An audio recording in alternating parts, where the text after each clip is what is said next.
Hey, what's up, everybody? This is Michael D. Fry here. We're talking about relationships, and today we're dealing with, or just talking about siblings. You may ask, why siblings? I want to talk about siblings because it's a relationship that you can't choose, you can't pick it. Just like your parents, you can't pick them. You can't pick your siblings as well. My thing, and I say it like that.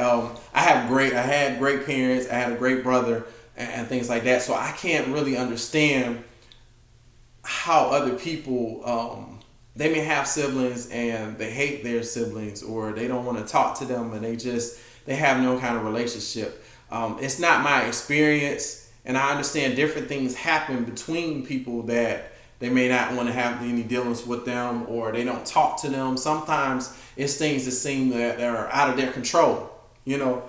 But my thing is that me knowing how important and how special my brother was to me is I just want to share that with other people.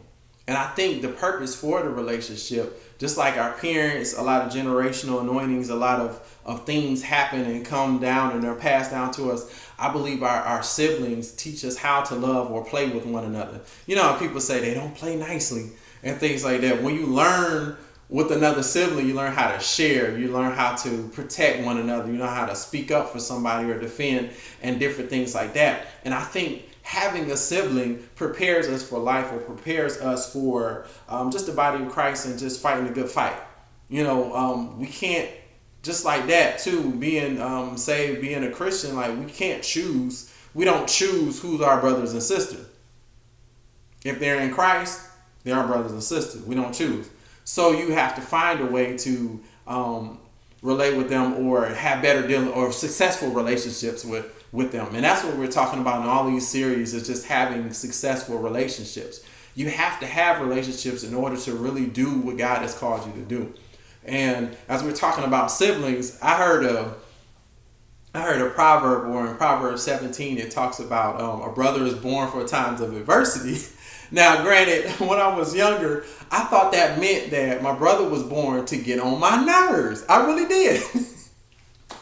But I was like, that's the thing that gets me, because about siblings, we have a way of getting under each other's skin that nobody else can do. Like, it's an innate like ability to just get on that nerve that nobody else can hit. It's just something about that. And I understand why, because the enemy he always wants to separate people. So in every little relationship, every kind of relationship we have, the enemy is going to get in there, or try to get in there and separate, have you mad at each other, have you hating one another. He can get you hate, that's when you get into stuff like killing and all that other stuff. Like, if he could do that, he wants to steal, kill, and destroy. So anything that's good, anything that's in unity, or working toward a common purpose together, he want to get in the midst of that and just mess it up. Especially if if that purpose is good and God ordained. But anyway, so I talk about siblings because my brother, he just went on to be with the Lord in January, and I thank God for the time that I have with him, because he was like my biggest supporter in everything. That wasn't saying that he agreed with everything I had, but when I was doing things that were right, things that were had good rewards, or things that God would be pleasing with, he supported me, and he let me know he had my back. When I made dumb decisions or get ready to do dumb things, he let me know this was dumb. I don't understand this. This was stupid. You shouldn't do that. And he just let me know. And then even when we were younger, we fought a lot. There were times we just fought a lot. I don't want to say around the age of 8 for me. That probably was like 6 for him, or something like that. 8, 9-ish. And we just fought a lot. Arguing, fighting. My parents would get us, and we would get reprimanded for fighting, because they don't tolerate that. So we would fight quietly so that we wouldn't get in trouble. And things like that. I took a lot of spankings from my brother too, as I think about it. But we're not talking about just me and my brother. I'm starting to think about this stuff now. But anyway, it was like a switch though. Like I said, we had fought a lot when we were younger. It was around maybe 12 or 11 or 12ish for me. It was like a switch, like some a switch just clicked in our life, and we just stopped fighting. Like, we didn't fight, we didn't argue the same way we did. Now we had disagreements and things like that, but there was no longer fist fighting or whatever. Not unless we were just playing. Now, of course, every guy, it seemed like we always playing wrestling or something like that. WWF was the big thing back then, and so we always, Ultimate Warrior, Hulk Hogan, things like that. We did that all the time. But anyway, I'm just saying that I couldn't pick my brother, and I just thank God for the family I was raised in, because God brought my parents together. God brought, our siblings together. And like I said, you got to cherish and you got to honor your siblings, because you just never know how much time you'll have with them. So those of you that may not have a great relationship with it, I just urge you to just like make the best out of it. Try your hardest to make that relationship work. And as I talk about siblings, I'm the oldest, and my brother was, younger. I had a younger brother. But even before us, 2 years before I was born, my mom had a stillbirth, and so that may have changed the whole dynamic of our family and things like that. I may have been the youngest. I may have been a middle child. I may have been, you just don't know. And my thing is that you don't know what happens or how siblings maybe get taken out early. Like that sibling, we never got a chance to know or anything like that. But my thing is like, okay, make the best of what you have for them. And I said it over and over again. I'm sounding like a broken record here. Kind of lost my train of thought, but I promise you I'm going to get back. I was reminded about siblings about a few weeks ago when I heard this kid talking to his older brother. And he was saying, hey, he told his brother, he was just upset with his brother at the time. He said, I'm never talking to you again. And I think that kind of hit me. And it's like, for a second when I heard that, I just really, that thing kind of bothered me, because the Bible says life and death is in the power of our tongue. And when we speak death or speak things like that, we never know the ramifications of them. You never know what's going to happen. You don't know how long you're going to have your siblings with you. So you need to watch the things you say, the way you treat them, and just the way you honor and respect one another. You just never know. So I asked the parent, can I talk to that child for a moment? The parent allowed me to. They knew what I had just went through, so they kind of figured out where I was going with that. And when I talked to the child, to my surprise, they were about 5 or 6 or so. As I told them, like, my brother's no longer here, and I would, love to have that time with my brother. So I could imagine saying something like, I'm never talking to you again. I can't talk to him again, And that's the thing that I was sharing with that kid. And so when I shared it with that kid, I was like, I saw the kid, tears begin to well up, because I think he was thinking about never being able to see his brother again. And I'm like, I didn't know that was not my intent to make the kid cry. I know y'all thinking I'm mean or whatever, and I'm just gonna attack that kid like that, but that wasn't the purpose. I just wanted to give him something to think about, and I didn't even know I was gonna talk to the kid, but it hit me right then and there.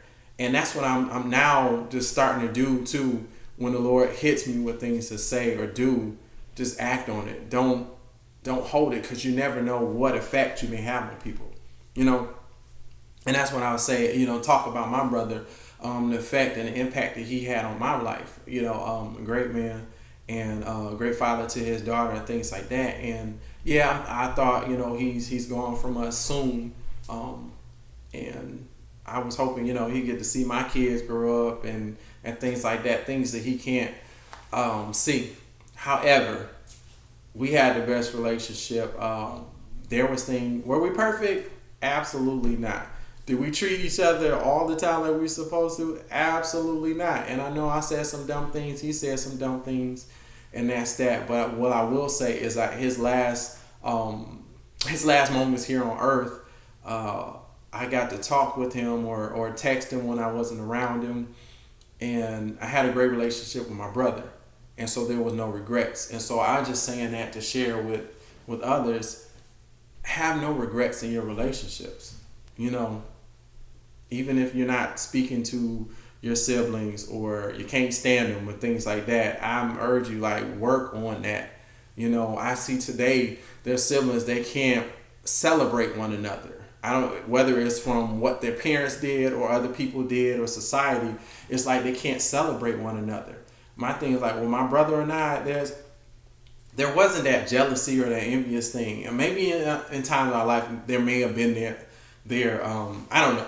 I will say that every time he was happy and something good happened for him, I celebrated him and things like that. When his daughter was born, I was excited for him, and we went. My wife and I went to where he was to see her born and things like that. We didn't have our own kids, but we weren't thinking like, man, I wish it was my kid. Because sometimes people are so, it's like jealous or envious of somebody else, and they may feel like their situation or something, they don't deserve this and I do, or all of that other stuff. And it's like, I don't know. Anyway, I learned earlier, having a sibling and having parents that instilled that in us, how to celebrate one another. Like, they celebrated him and he had his own time and his own moment, and they didn't have to bring my name up to make me feel better, or vice versa. And I that's what I love about the relationship my brother and I had, because we couldn't pick our relationship. You know what I'm saying? We couldn't pick or choose to be brothers, but we could choose to get along, and we could choose to value one another, and encourage one another. And that's one thing. Like, some of my family members were like, y'all never get in trouble or y'all never fight and stuff like that. If they would have seen in the house, we argue and we fought and things like that, but we stepped foot outside the house, you wouldn't catch me saying nothing bad about my brother. You wouldn't, or vice versa. We wouldn't dog one another. It was like, you better not, or you're going to have me to answer to. That's just the way it was, And then me being an older brother, I was protective of my younger brother. And I just, always would try to protect him and just see, even friends he were around, I was like, I don't know about this one, and different things like that. Even his relationships. That's one thing I will say about siblings, because you're building these relationships, or if you're building a close relationship. My brother valued what I had to say, and so I didn't take that lightly. And I think that's something that God allows to be built up in siblings and in a family unit. My brother, because of what he's seen in my life and the way I've been to him, even though I haven't been perfect, even though I hadn't always said the right things, but I would apologize about things. There was one particular thing too he used to tease me about when I was younger. My brother is like, his back was itching. He's like, just scratch my back, just scratch my back. And at that time, I was just didn't want to do it or whatever, and I just meanly did, just that, and it actually drew blood, and that was an evil thing to do. I don't know why I did that, but anyway, my brother used to bring that back up to make fun of me and to kind of guilt me into something or whatever. I mean, later in life, it was funny about it, but he knew I still felt bad about that, because I love my brother and I wouldn't intentionally hurt him. And so why, or allow anybody else to do that either. Let me get it straight. But that was one thing. So anyway, we learn how to celebrate one another. And I think that's one thing that you learn in that relationship with siblings. Maybe that's the purpose for it, so that we know how to celebrate one another. As siblings, you can't choose your siblings, but even as coming into Christ, as being a Christian, you can't choose your brothers and sisters in Christ. You can't. Now, you can choose who you talk to or be around or spend time with, but if we're in Christ, we have the same Heavenly Father. And so that means we're all spiritually brothers and sisters. So we have to find a way to relate well with one another, or have successful relationships with one another. And that's what siblings teach. Having siblings, it teach you how to get along. It teach you how to play well, or share with one another and things like that, and really sharing pain, sharing your joys, and share with different things in life, and helping each other. My brother helped me. There was times I didn't have any money, and he stepped in for me, and vice versa. Like when my brother got sick, that was a thing too. Now, if we didn't have a great relationship, and the time he got sick, that would have went a little different, because my brother did value what I had to say and he valued my opinion about stuff because he knew that I prayed about things and I didn't just say things just because I'm the older brother and you should do it my way. And I didn't do that. That's not what I did. When he got sick, and it became apparent that he would need some help, I urged him like, hey, come live with us, live with my wife and I, and don't worry about this.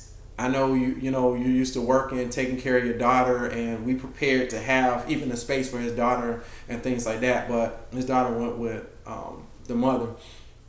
But anyway, because we had such a great relationship, it was just it didn't hurt for me to take in my brother. So when I heard, I prayed about it. Of course, I asked my wife first. You gotta ask, because that, even though my brother and I have a great relationship, being married, we talk about that, and I'll talk about that more. You can't just bring people in your house or just do things without asking, because you guys, you leave and cleave and forsake all others. You come together as one. You're as husband and wife.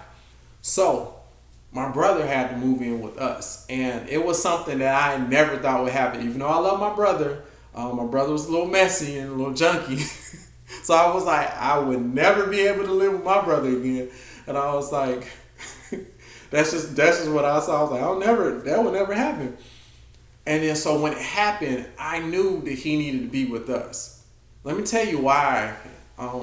Another reason why these relationships are important, because and I keep talking about how we value each other. My brother and I value each other's opinion or value what we had to say. Because when my brother got sick, he was in the area, and not a lot of people. He had some great people around him, and I thank God for the people that were around him. But he wasn't talking about faith when he got sick. He thought it was a death sentence, and he got cancer, and it was like, my life over now. Like, and I literally believe he would have died there, if he didn't come live with my wife and I. Yes, it was not the most. What can I say? It wasn't a situation that any of us wanted, but we got the best out of it. It gave me time to spend with my brother. Actually, more time to spend with my niece, because with him being at our house, my niece was closer now. Instead of 9 hours away, my niece was like 2 hours away, and my brother was there. So we got to just share some good time. My brother and my wife got to formulate even a better relationship and get to see who one another were and things like that. And so for about, a year, my brother stayed with us for about a year and a half, and until we moved, and then he was with family members. But I would say this, that I talked to my brother during those times too, in the last days, and he know too that where his headspace was when he first got diagnosed with cancer, and he was just kind of just going to just let it pass, and he just he didn't think anything was going to come of it. Like, he didn't think anything good would come out of it. But he realized that coming living with us too, we spoke faith and we believed God. Now, granted, God has the final say, and so my brother wasn't healed of that here, but on the other side, need to say that, but he would have been gone a lot sooner than when we came live with us. When he came live with us, he regained like purpose in life, and he just regained the ability to work and things like that, because we pushed him too. And that's one thing about siblings. Siblings may not. I understand he was going through something, but I didn't let him sit there and wallow in sorrow. I didn't let him just give up on life. And I and told him, continue to fight. And he just wanted to continue to fight. Now, yeah, we don't understand why the Lord didn't allow him to have time with his daughter and things like that. More time with his daughter. But he made the best of his time. And there's things that I learned from him as a father. Like, I don't have kids yet. And I learned a lot of things from him as a father, because he never stopped. He never gave up. And that's my thing. He and I believe too, he grew closer in his relationship with the Lord, and just us as siblings. And one thing I will say though, he was saying that he thought people in the family looked at him like he was bad and I was good. The funny thing is that nobody looked at him like that, And that's another thing I would like to say too about just siblings and things like that. Sometimes we have our mindset of what we think our brothers or sisters may be thinking about us, and it may not be the case. So we need to have those hard conversations. Don't listen to the voices of other people that come from the outside of your relationship with your sibling. Don't listen to that, and don't let anybody else define how you have a relationship with your sibling. Not at all. Like if you come from, I understand you may have half siblings and you may feel a loyalty here or there or whatever, but don't let anything come between the relationship that you and your siblings have. Period. There's power in that relationship, and like I said, it helps you play nice with others, for lack of better words, and it helps you relate to other people. The way I see it too, for me, a lot of the friends that I have similar relationships as my brother and I. We're all different, like all over the place, different colors, different like all over, but we have that commonality as brothers, or to the female, like my sister, things like that. But those things that I learned from my siblings. So that's why this video is a bit longer than I wanted to get into. Thank you for giving me the time to kind of rant and talk about my brother. My brother's an awesome person. So talking about siblings is very important to me. Just remember, you can't pick them. So make the best out of that relationship. Learn how to celebrate one another, like really celebrate one another. How you celebrate your sibling or how you celebrate others will celebrate you. There's no need to be jealous or envious, because what God did for one, he'll do for another. And I think that's about it. I had a little bit more to say about siblings, but my time is up. And next time we'll talk about another aspect of relationships. All right, don't forget to like, share, and subscribe. Later.